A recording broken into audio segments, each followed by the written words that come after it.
আসসালামু আলাইকুম। আমি মোহাম্মদ ফরিদ হোসেন, কাইজেনেটির একজন গ্রাফিক্স ডিজাইনার। আমাদের এখানে গ্রাফিক্স ডিজাইনের যে কোর্সটা করানো হয় সেটাতে আমরা দুইটা সফটওয়্যার শিখিয়ে থাকি। একটা হচ্ছে অ্যাডোবি ইলাস্ট্রেটর আর একটা হচ্ছে অ্যাডোবি ফটোশপ। তো আমাদের হচ্ছে এখানে আমরা হচ্ছে যেভাবে শেখাই সেটা হচ্ছে মডিউল আকারে, ক্লাস বাই ক্লাস। তো আমাদের 1 নম্বর মডিউলে কি থাকবে, 2 নম্বরের মডিউলে কি থাকবে, 3 নম্বর মডিউলে আমরা কি কি শেখাবো, ক্লাসগুলো কিন্তু আমাদের এইভাবে মডিউল আকারে তৈরি করা আছে। তো আজকে আমরা যেটা দেখাবো হচ্ছে সেটা হচ্ছে এই যে আমাদের হচ্ছে অ্যাডোবি ফটোশপের ক্লাস মডিউল আছে, ঠিক আছে। এখানে মডিউল নাম্বার 1-এ 1 নম্বর পয়েন্টটা আছে আমাদের হচ্ছে ইন্ট্রোডিউসিং উইথ ফটোশপ, ফটোশপের সাথে পরিচিত হওয়া, ঠিক আছে। তো এখানে আমাদের পয়েন্টটা দেখেন, একটা আছে interface overview, document setup, zoom in zoom out, তারপর হচ্ছে document pen, colour apply, selection basic, layer basic, undo redo. Okay, এই যে জিনিসগুলো আছে 10টা পয়েন্ট বা 8টা পয়েন্ট, এই পয়েন্টগুলো আমরা শেখার পরে আমরা হচ্ছে হোমওয়ার্ক দিয়ে থাকি, কার্টুন ক্যারেক্টার 10টা অ্যান্ড ল্যান্ডস্কেপ ড্রয়িং ইউজিং টুল, ঠিক আছে। তো আমরা হচ্ছে এইটুকু যদি আমরা জানতে পারি তাহলে আমরা কিন্তু একটা সিম্পল ধরনের কার্টুন বানাইতে পারবো। তো সিম্পলভাবে যদি আমি দেখাইতে যাই, ফটোশপে গেলাম আমি আমি হচ্ছে এখানে আমাদের মডিউলে প্রথমে লেখা আছে সেটা হচ্ছে কি ইন্টারফেস ওভারভিউ। এখন ইন্টারফেস ওভারভিউ জিনিসটা কি, ফটোশপে গেলাম আমি, ফাইল থেকে নিউয়ে গেলাম, এই যে নিউ ডকুমেন্ট যেটা আসলো এটারই বলা হয় একটা ইন্টারফেস ওভারভিউ অথবা ডকুমেন্ট পেনও বলা যেতে পারে। তো এখানে দেখেন আমার লেখা আছে recent, save, photo, print, art, illustration, web, mobile, film and video. Recent বলতে বোঝায় যে তাৎক্ষণিক যে আর্টবোর্ডগুলো নিয়ে কাজ করা হয়েছে সেগুলো রিসেন্ট কিছু এখানে আর্টবোর্ড শো করতেছে। ওকে, সেভ হচ্ছে কি, সেভ হচ্ছে আমরা যে রিসেন্টের এই পাশে যে একটা আছে প্রেস ডিটেলস, আমার টাইটেল বার, তো এখানে দেখেন অনেক সেটআপ আছে, এইখানে আমি যদি কোনো আর্টবোর্ড সেটআপ ডাউনলোড যে অপশনে ক্লিক করে রাখি তাহলে আমার এটা কি হবে, সেভ হয়ে যাবে এই পাশে। এরপর আসে ফটো রিলেটেড কিছু আর্টবোর্ড সাইজ দেওয়া আছে, পপুলার সাইজ, এই সাইজগুলো দিয়ে যদি আমরা শুধু ফটো ডিজাইন করতে পারবো তা কিন্তু না, আমরা এখানে নিজের মতো করে সাইজ বানাই নিতে পারবো। এরপরে আছে প্রিন্ট রিলেটেড কতগুলো আমার আইটেম দেওয়া আছে, artboard, art and illustration. Photoshop যে শুধু গ্রাফিক ডিজাইনাররা ব্যবহার করে তা কিন্তু না, যারা আর্ট অ্যান্ড ইলাস্ট্রেশন করতে ভালোবাসে তারাও কিন্তু এখানে পপুলার কিছু সাইজ নিয়ে আর্ট অ্যান্ড ইলাস্ট্রেশন করতে পারবে।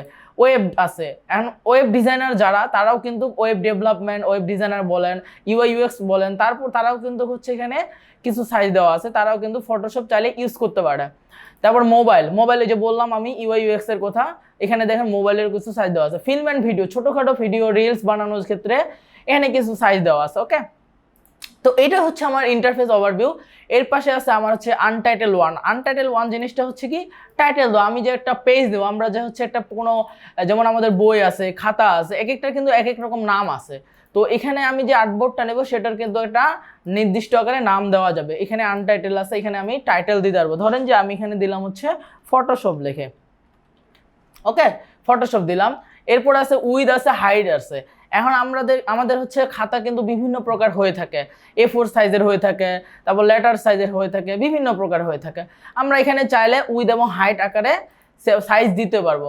তো ধরেন যে আমি যদি এখানে সাইজটা দিই হচ্ছে 1000, উইথ দিলাম, হাইট দিলাম হচ্ছে মনে করেন যে 1600।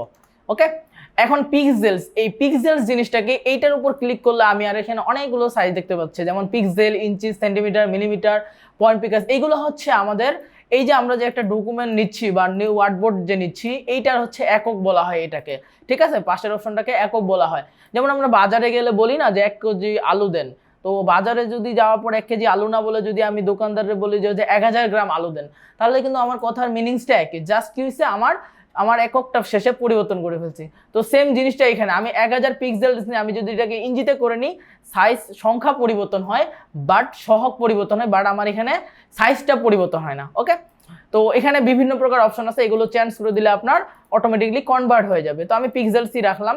এখানে আছে ওরিয়েন্টেশন জিনিসটা কি, ওরিয়েন্টেশন জিনিসটা হচ্ছে আমার পেজটা যে আমি নিচ্ছি ল্যান্ডস্কেপ হবে নাকি পোর্ট্রেট হবে সেটা ডিপেন্ড করে। ওরিয়েন্টেশন হচ্ছে 2 প্রকার, একটা হচ্ছে পোর্ট্রেট আর একটা হচ্ছে ল্যান্ডস্কেপ। রেজুলেশন হচ্ছে কি আমার সাইজ দেখতে আর কি, কিরকম কত সুন্দর আমি চাচ্ছি 300 পিক্সেলসও দেওয়া যেতে পারে এখান থেকে, ঠিক আছে।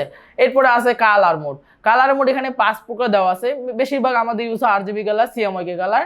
ইলেকট্রনিক মাল্টিমিডিয়ার জন্য আমরা ইউজ করে থাকি RGB কালার, আর হচ্ছে পিন রিলেটেড কাজের জন্য আমরা ইউজ করে থাকি CMYK কালার। এরপরে আমি যদি ক্রিয়েট অপশনে ক্লিক করি, দেখেন আমার একটা চলে আসছে, পেজ ক্রিয়েট হয়েছে। অ্যান্ড পেজটা যে আমার ক্রিয়েট হয়েছে না, এটা আসলে হচ্ছে কি আমি যে ইনফরমেশনগুলো দিচ্ছি সেইগুলোর উপর ভিত্তি করে এই পেজটা আমার ক্রিয়েট হয়েছে এখানে। ওকে, তো এখানে আমি যদি আবার মডিউলে ফেরত যাই, ডকুমেন্ট সেটআপটা আমি দেখাই দিলাম কিভাবে একটা ডকুমেন্ট সেটআপ করতে হয়। জুম ইন জুম আউট জিনিসটা কি, কন্ট্রোল মাইনাস দিয়ে করা হয় জুম আউট, কন্ট্রোল প্লাস দিয়ে করা হয় জুম ইন, মানে জিনিসটাকে কাছে নিয়ে আসা হয়। এখন আমরা মোবাইলে ছবি তুলে আমরা অনেক সময় বলি ভুলবশত এটা বলে থাকি যে ছবিটাকে বড় করেন। আসলে কি ছবিটা কি বড় হয়? এখানে ছবিটা আসলে বড় হয় না, আসলে ছবিটাকে কাছে নিয়ে আসা হয়। তো সেম জিনিসটা এখানে ফটোশপেও কন্ট্রোল মাইনাস দিয়ে জুম আউট হয়। এখানে এখন বলতে পারেন যে পেজটা তো আসলে ছোট হয়ে গেল, এটা পেজ ছোট করা না, এটা হচ্ছে একটু দূরে দেওয়া, পেজটাকে দূরে ঠেলে দেওয়া। এখন কন্ট্রোল প্লাস দিয়ে কিন্তু আমি পেজটাকে কাছে নিয়ে আসতে পারবো। কাছের জিনিস আমরা খুব সহজে বেশি বড় দেখতে পাই, ঠিক আছে? এটা কিন্তু আসলে পেজটা চেঞ্জ হয় না, পেজের সাইজ যে আছে এটা চেঞ্জ হয়ে যায় না। এরপরে কালার অ্যাপ্লাই কেমনে করে এগুলো আমরা দেখাই থাকি। যেমন এখানে ফরগ্রাউন্ড কালার আছে, ব্যাকগ্রাউন্ড কালার আছে, টুলসের সাহায্যে কালার অ্যাপ্লাই করা যাবে। ওকে, তারপর সিলেকশন বেসিক আছে, লেয়ার বেসিক আছে, আন্ডু রেডু হচ্ছে control Z control shift control Z, undo হচ্ছে কি কন্ট্রোল জেড, আর রেডু হচ্ছে শিফট কন্ট্রোল জেড, ঠিক আছে? তো লেয়ার বেসিক আছে, লেয়ার বেসিক হচ্ছে কি আমি উইন্ডো থেকে F7 ক্লিক করলেই আমার লেয়ার বেসিকটা চলে যাবে। এই যে লেয়ারস আসছে, এখানে আমি কোনো কিছু অ্যাপ্লাই করলে এখানে আমার লেয়ারে সেগুলো শো করবে। ওকে, তো আমরা যেহেতু সংক্ষিপ্ত আকারে দেখাচ্ছি তাই আমরা শর্টকাটে দেখাবো। তো এরপরে আসে হচ্ছে আমাদের কার্টুন ক্যারেক্টার। এই যে ইনফরমেশনগুলো দিয়ে কিন্তু লেয়ার বেসিক, সিলেকশন বেসিক আর এখানে আমার 2-3টা টুলস দেখালে আমরা সিম্পল কার্টুন বানাতে পারবো। এখন কার্টুন কীরকমের হয়ে থাকে, যেমন ধরুন যে আমি যদি গুগলে যাই, এখানে লিখলাম যে হচ্ছে কার্টুন ক্যারেক্টার। ওকে, এই কার্টুন ক্যারেক্টারে ইমেজে গেলাম। অ্যান্ড কার্টুন ক্যারেক্টার লেখার পর এখানে দেখেন বিভিন্ন প্রকার কার্টুন আসছে না? যেমন এই কার্টুনগুলো কিন্তু এখন চাইলে বানানো সম্ভব যদি আমরা 1 নম্বর ক্লাসটা করে থাকি, বাট এই টাইপের কার্টুন কিন্তু বানানো যাবে না। এই টাইপের কার্টুনগুলো স্যার হচ্ছে 3D টাইপের, ঠিক আছে? এইগুলো বানানো সম্ভব না। ওকে, সিম্পল ধরনের কার্টুন। এখানে আমি যদি সিম্পল লিখি, একটু সিম্পল লেখাটা সামনে লাগাই দিই, এই যে এই টাইপের কার্টুনগুলো বানানো যেতে পারে, এই টাইপের কার্টুনগুলো। ওকে, তো আমাদের হচ্ছে মডিউল বাই মডিউল অনুযায়ী আমরা কাজ শিখিয়ে থাকি। যেমন 1 নম্বর ক্লাসে আমরা এইটুকু শিখতে পারলে আমরা সিম্পল একটা কাজ কিন্তু করতে পারবো। ওকে ওকে, ঠিক আছে, থ্যাংক ইউ, আসসালামু আলাইকুম।